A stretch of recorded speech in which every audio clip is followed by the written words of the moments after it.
All right, Ruthless fans, I finally caught up. So, Season 2, Episode 18, the penultimate episode.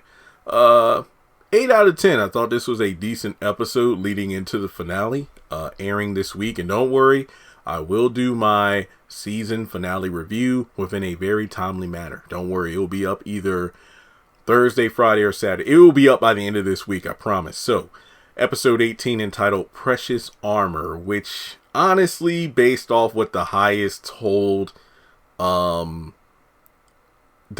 later in the episode, I feel like that debunks exactly what he told Elder Mother in episode 17 about the importance of the children and keeping them safe. But before moving forward into the review, make sure you take a moment to hit the thumbs up button to show you like the video. Hit subscribe as we close in on 200,000 subscribers on the channel. Follow me on social media. Links are in the description below. And hit the bell icon and select all. That way you don't miss out whenever I post content on the channel. So, Daikon is beating the crap out of River for catching him in the money trailer trying to break into the safe. And as River is pleading by any means necessary, grabbing him below the belt, showing him that, look, I will do anything in order for you to not tell the highest what I did. So he wants to know, River, where did you get the keys to, get into the safe, to get into the money trailer? And he says that it was Yancey, even though technically when you think about it, he wasn't lying. He got the keys from Joan, who got the keys from Ruth, who got the keys from Yancey's corpse. So he drags him out to the bus and makes him get on the bus because obviously River doesn't want to get on the bus because there's a dead body. Daikon discovers Yancey's dead, and he's trying to get River to tell him what happened because he's convinced River killed him. But River makes it known that, look, he's dead, but I didn't do it. And while he's, again, trying to plead with Daikon to state his case, and he puts him in the cooler because, apparently I believe that was mentioned by Ruth to Melinda, that the cooler is the worst kind of punishment. And as a result, River's locked away in the cooler, which is interesting because Daikon, remember when he was so upset that the Highs was mad at him because he thought he was messing around with Ruth, which was a fact, and River covered for his ass? Daikon showed him no remorse, no mercy at all. I mean, technically you could argue that, well, Daikon did say, I'll keep you locked up for as long as the highest is, on edge. Once he calms down, then I'll let you out.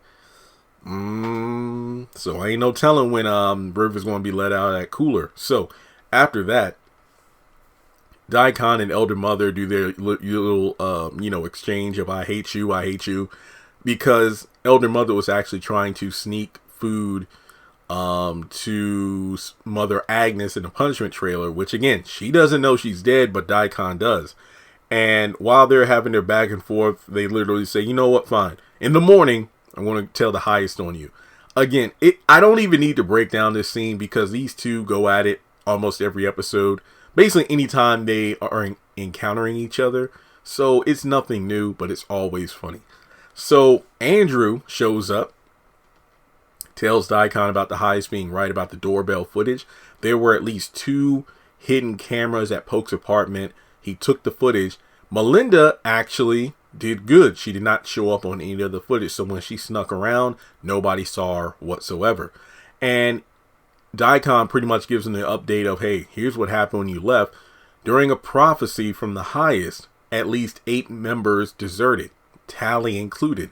And Daikon tries to, say, Sister Tally? Yeah, it's a surprise. Why is it a surprise? Well, I thought she was adjusting well. Well, obviously she wasn't. So it pretty much reevaluates how they need to read people better, because those they think who are actually within the Rakadushi and are devoted actually aren't. But Andrew pretty much reassures him that, you know what, it's a good thing that they did leave, because better that they go into the real harsh world of the government than stay here in paradise, because it lets us know that those of us who are still here are in tune with the Rakadushi and the highest. I believe Ruth said something similar in episode 15, Cage Birds, when she's seeing the highest alongside the Elder Mother.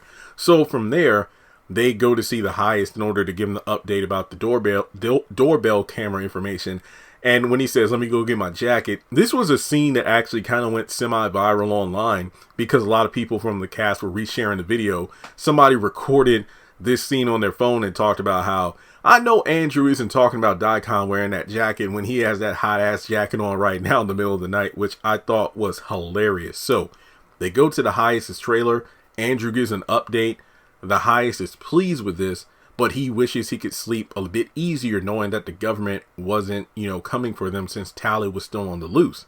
And it turns out from there that Andrew needs to get his hands dirty because Andrew is, sent outside, and, Daikon and the Highest talk about, and they're pleased with Andrew doing what he did, but he is ready to get more responsibility to get his hands dirty for the Rakadushi. So afterwards, Tally must be destroyed in order to prevent anybody from escaping the Rakadushi, telling the government what's going on, and no deserters are allowed to come back. So Clark actually runs up to report about Tally's escape and the fact that it turns out she ran the four-wheeler into a tree about 45 minutes ago and decided to book it from there, which begs the question of, if she ran the thing into a tree, you know what, never mind. So how far is she? How exactly does she get from, maybe we'll find out in the finale leading into season 3 how she gets to DC. Now, Andrew, Clark, and Daikon sends a random boy, to go get on a four-wheeler in order to track her down.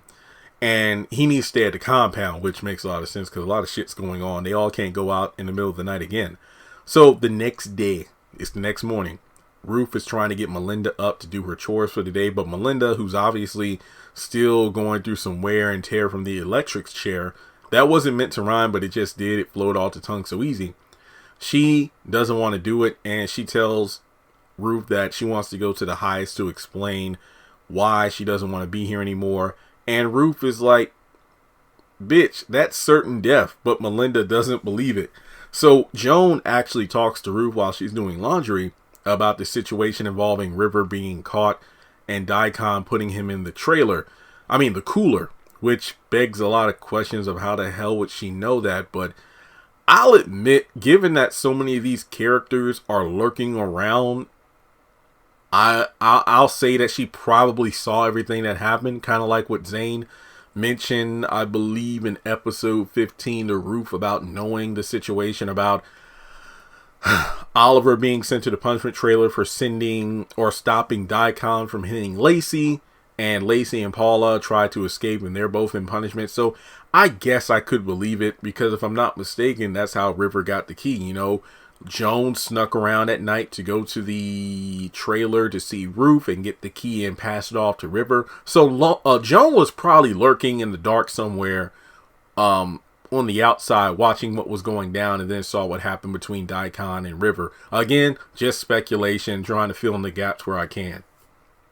So let's see here. They just, Ruth just says, hey, keep your head down, smile if somebody looks at you, and do your work, because they got to figure out how to do things without River at the moment. So Andrew and Daikon basically meet up, and it turns out that Tally was not able to be found that night, and Andrew suggests they get some bloodhounds to track her down. But he pretty much says, hey, you need to get some rest because you've been out all night. You've been doing these assignments, get some sleep. But he says, hey, let me go to the kitchen real first to get some food, then I'll do just that. He goes to the kitchen. Elder Mother comes in and is pretty much worried about Daikon going to see the Highest before she does. But then there's a moment between Ruth and Andrew where it's like, can Andrew be trusted? Where's his allegiance? Is he trying to help them escape, or is he really one with the Rakadushi? But Andrew, like everybody else in the previous episode 15, 16 and whatnot, do you know where Tally is, Ruth? And yet again, she explains, look, I don't know where she is, but Andrew makes it clear that everybody so far that deserted, is pretty much dead. So Tally needs to be caught, or, what can they do? But basically in this situation, Andrew does prove his allegiance, saying, hey, guess what? People on the outside I know that can get Tally the help she needs in order to keep her safe, as well as the baby. And who knows if she's really pregnant or not. She said she is, but we know she ends up dying, so it really doesn't matter in the long run. So Tally, is still out there somewhere, but for the time being, Ruth slides him a plate with some eggs and grits. That way, Elder Mother doesn't get suspicious, so he eats the food. And I'm like, well, that's that. I'm waiting for my next paycheck kind of meal, but you know, hey, gotta get what you can get, right? Because Daikon actually tells him that in the next hour, he needs to be put on yet another mission because something came up. So there's a plan going on here, and it's pretty messed up. Daikon and Elder Mother argue again until the highest comes out to calm them down, and he pretty much tells Daikon to come into the trailer so they can chat. His plan is to get Tavia, I believe is the name of Tally's daughter, to go into the woods with Daikon as bait. You know, if Tally sees her daughter, that could be what is utilized to draw her out in order to capture her.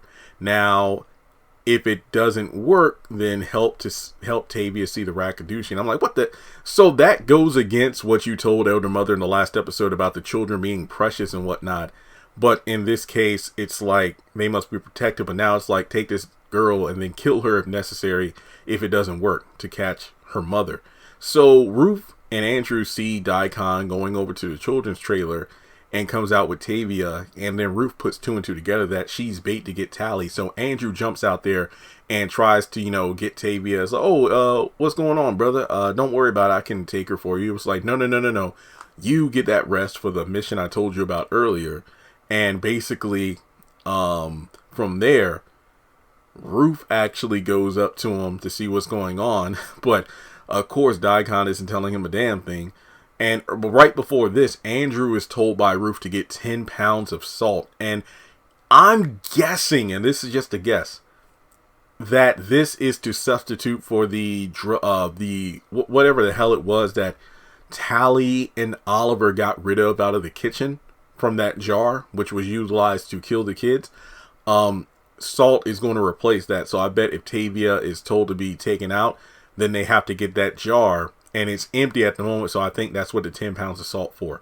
So from there, Tavia is taken by Daikon to the highest, and he explains, oh, you're going on an adventure with Uncle Daikon, and to wait out on the porch. And while she's doing so, Ruth runs up to her to give her a hug, and the highest comes up and says, what's going on? Oh, I thought Tavia was lost, and can I see Callie? No, she's with the other Rakadushis. They are wrapped, the Raku's arms are wrapped around her, and you know, there are precious armor, basically because the government doesn't want to see a bunch of dead kids on the news. So the kids are like, again, that armor to protect the Rakadushi from being taken over by the government. Now, Joan is actually spotted by the highest wandering around the compound, and he calls her over, and she pretty much explains like, sir, everything on my end, I've been working as much as I can to be ready, but Lilo still hasn't shown up. And out of nowhere, he tells Clark to get a knife and open up the trunk of Lilo's car. He finds the body, and that's the end of the episode. So yeah, this was a pretty good episode. Good setup for the finale, but I do take away a point due to the fact that in one episode, the highest is talking about how precious the children are and how they need to keep them safe. Next thing you know, a kid's being used as bait and will be killed off. So we'll just have to wait and see what happens. So thanks so much for tuning in as always, guys. I appreciate the support on the channel. Like and subscribe. And if you would like to donate, feel free to do so on PayPal or Cash App.